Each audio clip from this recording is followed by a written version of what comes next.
Epilepsy and the cannabinoids. Sure, I can cover that. It's a gigantic topic, so let's dive in, and I'll share some things on the negatives that you probably don't hear from most sources. I'm Lex Pelger. I do canna education for CV Sciences, the makers of Plus CBD. On the cannabinoids, ask me anything.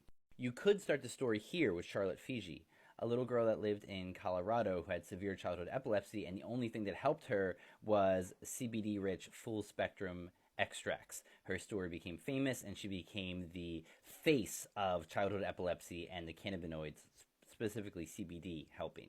Or you could start with the story of Dr. William O'Shaughnessy, who brought cannabis to the West from India almost 200 years ago. He was working with a 40-day-old baby with convulsions who responded so well to cannabis therapy that she went leaping from near death to the enjoyment of robust health within a few days. He concluded his clinical study saying, "They've led me to the belief that in hemp, the profession has gained an anti-convulsive remedy of the greatest value." Or we could go back all the way to the Assyrian medical tablets, where if the hand of God that they talk about on there is really epilepsy, then they were talking about using cannabis for epilepsy that long ago. If you want to see more of this, it's on the Antique Cannabis Museum website.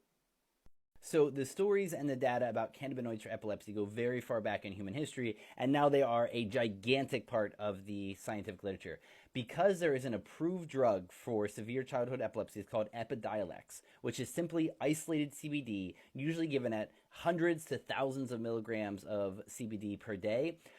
We have a ton of data on how well this works and what the negative side effects are. Here is the latest study that I thought was worth sharing, and it's real-world data on CBD treatment for various epilepsy subtypes.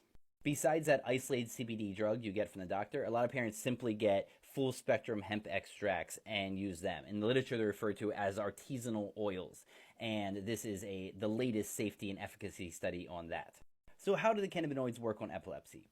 Well, we don't exactly know. What we do know is that epilepsy is when the brain is overfiring out of control, and that can be generalized across the brain, or it can go to certain areas, like in this image here. And what most of the cannabinoids tend to do is to lower that overexcitation, sometimes immediately. So what do we know from this huge, massive clinical data on CBD for children? If you give them that much CBD, for probably a third to a half of them, it dramatically lowers their seizures. For the last third, they don't take it because of side effects like upset stomach or too much drowsiness. And for a certain small percentage, it seems to increase their seizures. And everybody needs to know that it is not a miracle. It helps a lot of kids, but sometimes it makes seizures worse. Also, CBD might be the most anti-convulsive of the cannabinoids, but also PEA, the endocannabinoid, has quite a bit of work behind it. So does CBDV, the variant version, and CBG as well. You can see a couple other of these synthetics up here. There are a lot of cannabinoids that seem to have an anti-convulsive effect. And the last question for the biochemistry nerds is, how are they causing these anti-convulsive effects? Maybe it's by the CB1 or CB2 receptors. It could be by interacting with the cis loop family of receptors, which includes GABA, the main anti-excitatory neurotransmitter, glycine, acetylcholine.